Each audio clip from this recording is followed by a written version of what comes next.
that many other experiences after that on horror films, so I do see it on a lot of big budget Hollywood films, that kind of seriousness, but in many of the very, very low budget movies, everyone is a beginner.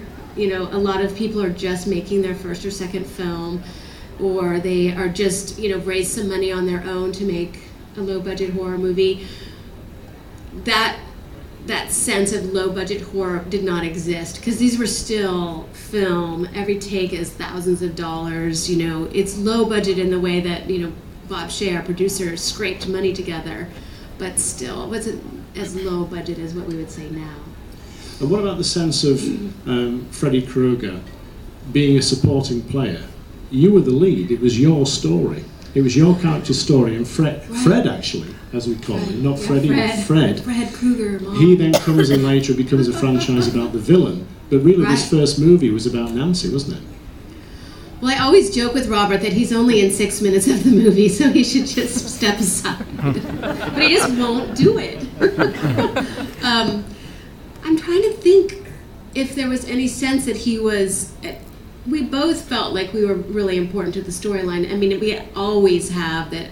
You can't have Nancy without Freddy. Together they were very important. And the movie, of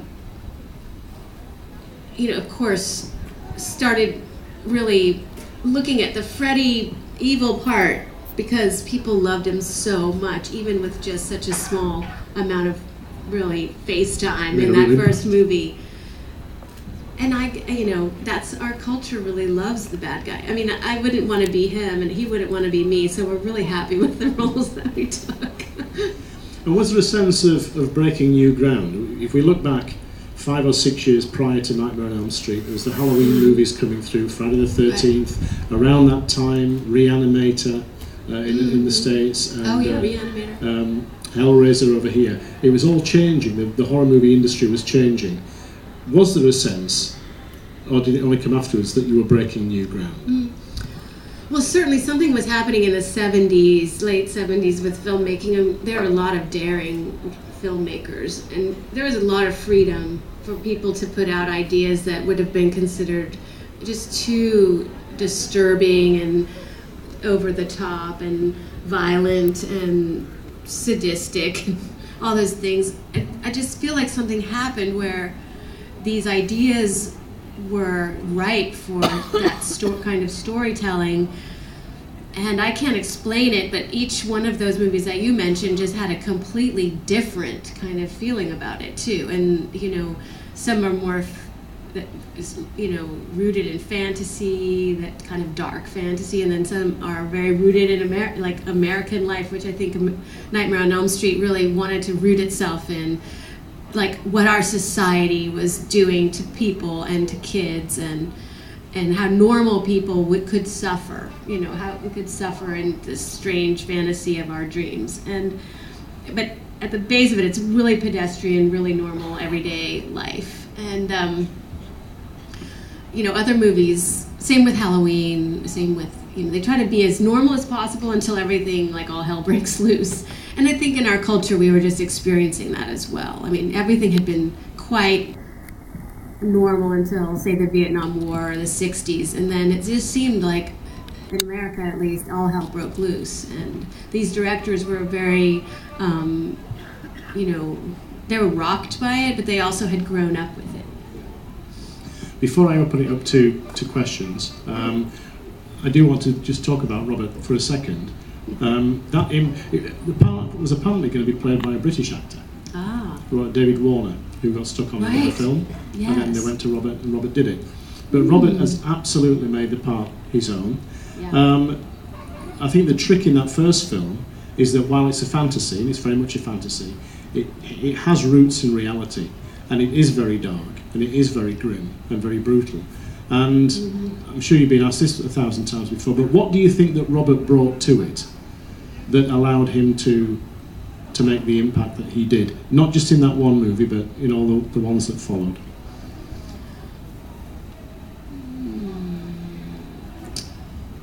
Well, he got that the character had to have a lot of physical presence, because he didn't have a lot to say. I mean, he did not say much at all in the first movie, so Robert was smart enough to know that every gesture, every single gesture, whether the flicking of the glove or the hat or the way he just like would step out into the alley in that weird posture with one hand like really low and the other shoulder up.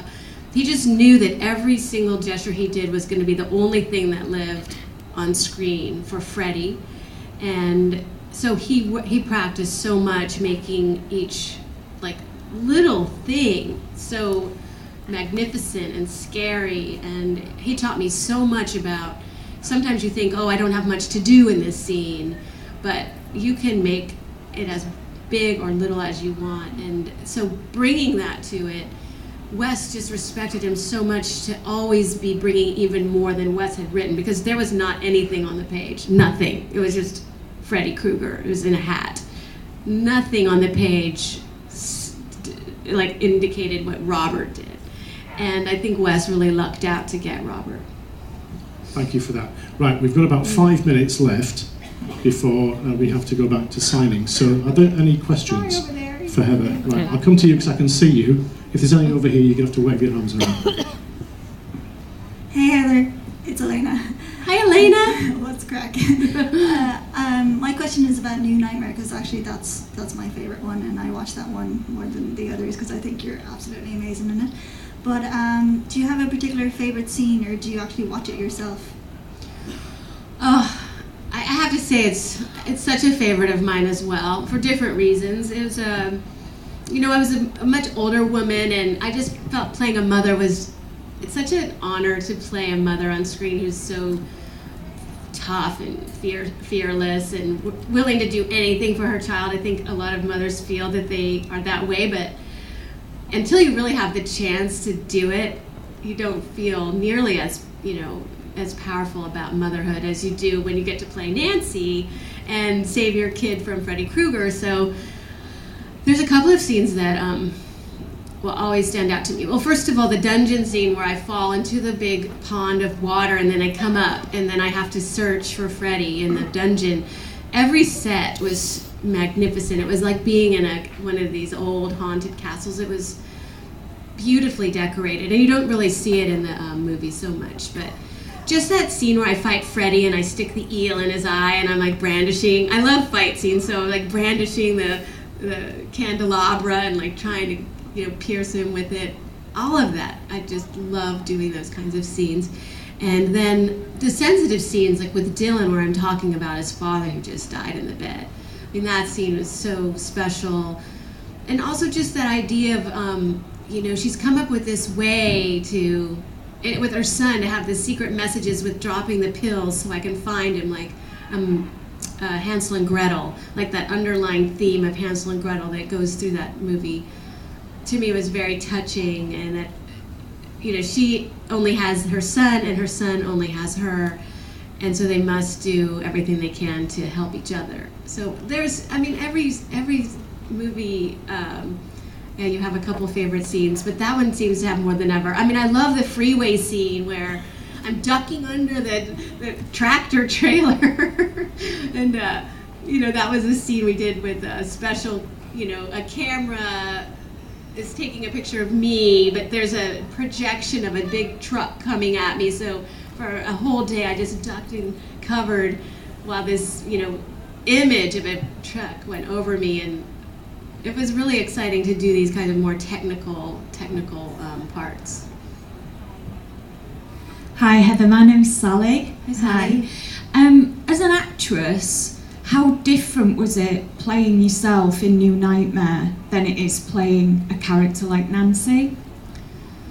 Well, luckily Wes wrote it more like a character. He knew me very well, but I'm a much more lighthearted, happy-go-lucky person than the Heather Langenkamp in the film. She was having kind of a bad week, but in general, even when I'm having a terrible week, I usually figure out a way to crack jokes and smile and try to come out with my sense of humor gets me through the day most times. So I felt like Nancy had none of that. I wish I was a little bit more the parts were more lighthearted, but it was a horror movie. I have to just do what Wes told me. Hi Heather. Where are you? I'm here. Oh, hi. I'm Hi. Joanne. I want to ask, when the Nancy character got killed off by Freddie, how did you feel with your character being killed off? Such a good question, because now they kill people off all the time, and you're completely shocked. But that was the first instance where people tell me how upset they were that Nancy died in that film. But for me, of course I would have liked to stay alive, but there's certain stories and myths where the death of the hero really launches that myth to another level. And I feel like because Nancy died to save her friends, or in the act of saving her friends, she becomes this really noble character, way beyond what she was at the beginning of that film. And that allows her to be kind of who she is today. She kind of has transcended just her basic humanity and become this very important hero to kids and people, and boys and girls alike, because you don't really know what you have till it's gone, right? We always say that. And when Nancy goes, like when you see Kristen, like cradling her, it's so touching, because no one really knows what the stakes are in any kind of battle. But you have to lose someone. You just have to, or it's not really a battle. And when the kids die, you feel like Freddie is very bad. But when Nancy gets taken, you realize Freddie is just diabolical. And you kind of get the feeling Freddie kills kids for fun, right? Because of his own little twisted plan for all these kids who were the kids of the parents who killed him, right? But with Nancy, it becomes something so much more personal, and she knows everything about him. And so I was all for her, death scene. I was really excited that was going to happen to her. Thankfully, we live to fight another day, and Heather will be back tomorrow for another Q&A. So if you didn't get a question today and you're around tomorrow, we'll try and do it then. In the meantime, would you please show your appreciation for Heather Langenkamp?